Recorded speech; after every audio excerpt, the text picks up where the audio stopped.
আমরা কিন্তু শ্রমিক দিবসে অনেক কথাই বলে থাকি। আমাদের দাবি মানতে হবে। শ্রমিকের ঘাম ঝরবে না। এরকম আমরা অনেক স্লোগান দিয়ে থাকি, কিন্তু আসলে মূলত আমরা যে ধরনেরই শ্রমিক থাকি না কেন, টাইম টু টাইম ডিউটি হয়। কিন্তু আমাদের যে ঢালার একটা শ্রমিক আছে, তো ঢালার শ্রমিক আসলে টাইম টু টাইম কাজ শেষ হয় না। সকাল 8টা-9টায় ঢালাই ধরা হয়, লোকজন কম নিয়ে যায়, দেখা যায় সন্ধ্যা হয়ে যায়। বেশিরভাগই সন্ধ্যা হয়, লোকজন সর্দাররা কম দেয়। গতকালকে একটা কাজ করছি করটিয়াতে, লোক লাগবো 25-26টা, লোক দিছে 22টা। সন্ধ্যার আজান পর্যন্ত কাজ করছি।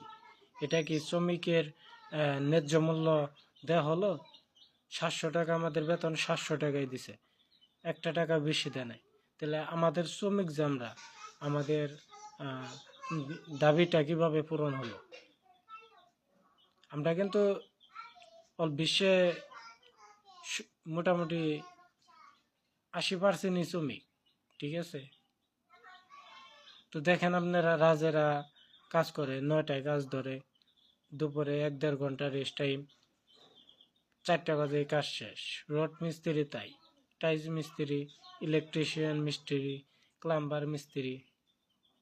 কিন্তু ঢালাই লোকের ওপর এত চাপ, অত্যাচার কেন? ভিডিওটা বেশি বেশি করে শেয়ার করে দিবেন, জানি সব জায়গার মানুষ দেখতে পারে। আমার খুব কষ্ট লাগছে, আমি নিজেও একজন শ্রমিক। সকাল 8টায় গেছি ঢালাইয়ের কাজে, বাসার থেকে বাইরেছি 7টা, রাত 7টায় বাসায় আসছি। সন্ধ্যার আজান পর্যন্ত 12-14 ঘন্টা ঢালাই করার লাগে। 2 তলা 3 তলা বাইয়া কয় ঘন্টা উঠতে পারবেন?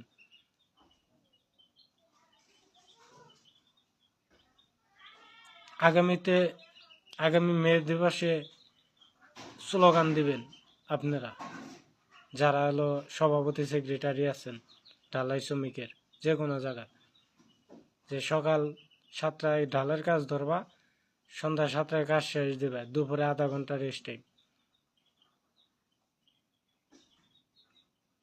এটাই কিন্তু বাস্তব। 7টায় কাজ ধরি, 1:30টায় বাদ দিই, 2টা বাজতে না বাজতে আবার কাজ স্টার্ট দাও, উপরে 6টা-7টা পর্যন্ত করা লাগে। কেন রে ভাই? ঢালাইয়ের শ্রমিকের উপরে এত অত্যাচার কেন? 10টা টাকা তো বাড়াই দেন না, লোক তো ঠিকই কম নিয়ে যান। বেশি কথা বাড়াইতে চান না।